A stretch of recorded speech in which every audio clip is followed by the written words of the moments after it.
Orang Filipina itu muka Indonesia, nama depan Amerika, nama belakang Spanyol. Orang Filipina itu kesulitan mencari jati diri. Orang Indonesia itu kekompakan itu masih terganjal batas-batas primordialisme. Ketika batas-batas itu sudah tertembus, maka kekompakan tidak terelakkan. Itulah kenapa diaspora Filipina itu termasuk yang terbesar di dunia ya. Kurang dan lebih menjadi orang Indonesia di mata orang Filipina, dan kurang dan lebih menjadi orang Filipina di mata orang Indonesia. Saya membuat video ini ketika saya sudah cukup bergaul, berkiprah dengan kawan-kawan sepupu kita orang Filipina, orang Indonesia yang bernama belakang Spanyol, yang saya sebut demikian. Mereka mirip dengan kita, mereka memakai cengkok yang mengingatkan kita akan suku-suku tertentu di Indonesia. Mereka mengira kita bagian dari mereka gitu. Sering sekali saya lagi makan, duduk di restoran atau di plaza itu, orang Filipina datang mendekat dan mengajak saya berbicara bahasa Tagalog. Saya cuma tersenyum, I'm not Filipino. Di pekerjaan pun demikian, hampir puluhan kali saya dikira orang Filipina.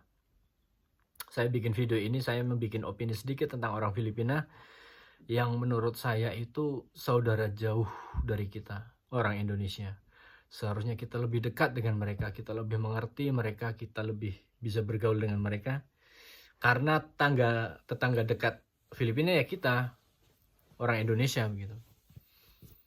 Baik, satu hal yang saya lihat dari orang Filipina adalah kekeluargaan mereka itu lebih terasa dibandingkan kita orang Indonesia. Mohon maaf ya, orang Filipina menurut saya, di mata saya dan sepengalaman saya, tidak membeda-bedakan suku dan agama. Mereka tidak merasa terikat dengan entitas tertentu, primordialisme, chauvinisme. Artinya ya bisa dikatakan ini bagian dari nasionalisme ya. Satu hal, ketika mereka saling menyapa, ketika mereka saling menyebut sesama mereka tidak terhalangi oleh batas-batas primordialisme, chauvinistik. Ketika orang Jawa memanggil Mas kepada orang suku lain, akan ada reaksi beragam dari orang itu. Saya bukan orang Jawa misalnya, panggil saya misalnya Kak, atau panggil saya Teh, atau panggil saya A, atau panggil saya Bang. Saya bukan orang Jawa. Mohon maaf, saya tidak membeda-bedakan, namun itu yang saya lihat di Indonesia. Sementara di Filipina itu tidak ada.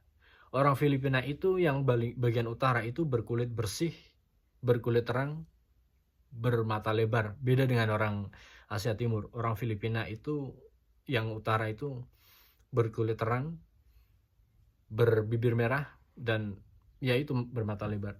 Namun mereka tidak berarti lebih tinggi dibanding mereka yang di selatan atau lebih rendah dibanding mereka yang di selatan.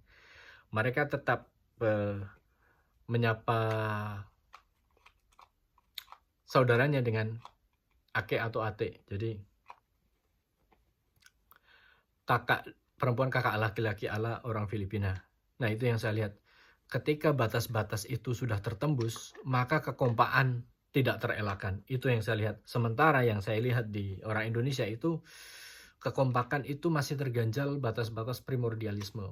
Sekali lagi maaf, saya tidak menyalahkan keadaan, saya tidak menyudutkan bangsa kita sendiri, namun yang saya lihat orang Filipina itu lebih egaliter dibandingkan orang Indonesia untuk hal itu ya.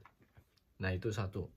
Sementara itu di mata orang Indonesia, orang Filipina itu kesulitan mencari jati diri. Itu yang kita banggakan. Ketika kita bilang Mas kepada orang Jawa, ketika kita bilang Teteh pada perempuan Sunda, ketika kita bilang Uni pada perempuan Minang, ketika kita bilang Abang kepada orang Batak misalnya, itu kita tahu dan kita bangga betapa luasnya bangsa Indonesia, betapa banyak ragamnya. Di Filipina, kita hanya tahu bahwa orang Filipina itu terdiri atas kepulauan Luzon, Mindanao, Cebu, yang mana sebenarnya tidak menunjukkan entitas lebih, hanya terbatas oleh pulau. Cebu dan Tagalog memang beda, namun sebatas itu. Jadi ketika kita memiliki batas di antara suku, baik itu bahasa, baik itu ciri-ciri fisik, budaya. Orang Filipina itu lebih transparan, lebih tipis untuk urusan itu. Bahkan ketika pakaian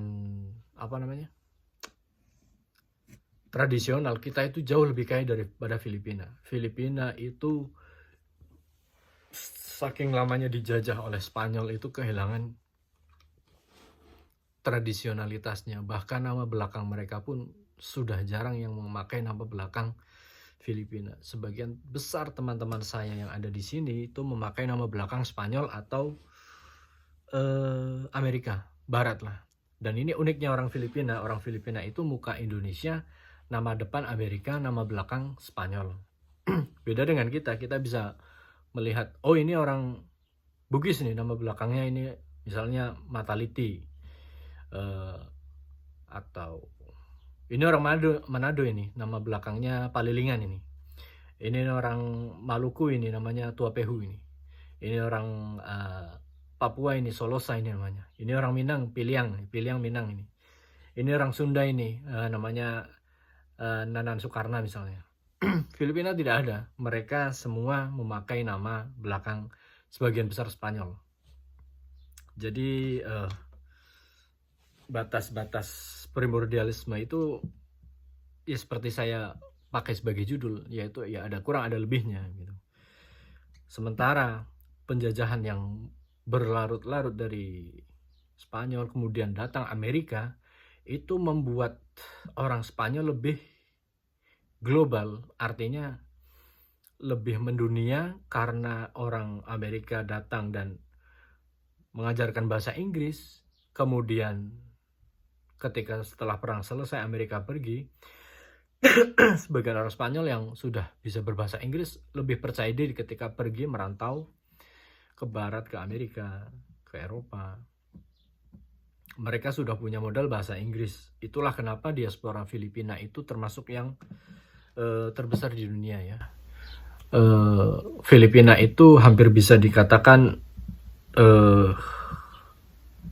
merupakan diaspora terbesar di dunia, dan mereka bisa didapati di hampir seluruh bangsa maju di dunia. Amerika apalagi, Amerika Latin, Meksiko pun banyak orang Filipina. Saya sering baca di Reddit itu orang Filipina kalau bikin subreddit itu di Philippine Migrate itu, wah mereka banyak banget di Skandinavia, di Australia, Selandia Baru apalagi. Mereka itu orang asing nomor 2, orang asing tertinggi kalau nggak salah di Selandia Baru. Jadi itu penjajahan yang berlarut-larut oleh Inggris, orang Amerika menyisakan kemampuan bahasa Inggris orang Filipina yang membuat mereka lebih pede untuk merantau. Sementara diaspora orang Indonesia lebih sedikit karena ketidakmampuan berbahasa Inggris yang baik di kalangan pendahulu kita. Jadi pendahulu kita yang berdiaspora itu sebagian karena mereka adalah eksil, kalau enggak mereka yang berkesempatan untuk bersekolah di luar dan kemudian mereka tinggal di luar. Jadi mungkin tren ini, mungkin apa yang menjadi catatan saya ini akan berubah dalam beberapa puluh tahun ke depan karena orang Indonesia lebih percaya diri untuk merantau. Kita tidak tahu apakah akan mengubah peta grafik jumlah diaspora orang Indonesia yang kemudian bersaing dengan orang-orang Filipina. Kita nggak tahu juga. Terima kasih teman-teman, itu video pendek saya. Jadi kita tidak perlu berbangga diri, kita tidak perlu bekerja hati pula karena ada lebih ada kurang jika kita sandingkan diri kita dengan orang Filipina. Kenapa saya bikin video ini juga karena Filipina itu ya meskipun secara GDP itu lebih sedikit, tapi menurut saya levelnya ya sudah sama dengan Indonesia. Mereka tidak lebih miskin dari kita begitu. Kita tidak bisa membandingkan orang Indonesia dengan orang Singapura misalnya atau orang Jepang. Jadi yang apple to apple itu orang Filipina. Baik, sampai jumpa di video-video saya selanjutnya. Semoga teman-teman berkenan. Assalamualaikum warahmatullahi wabarakatuh.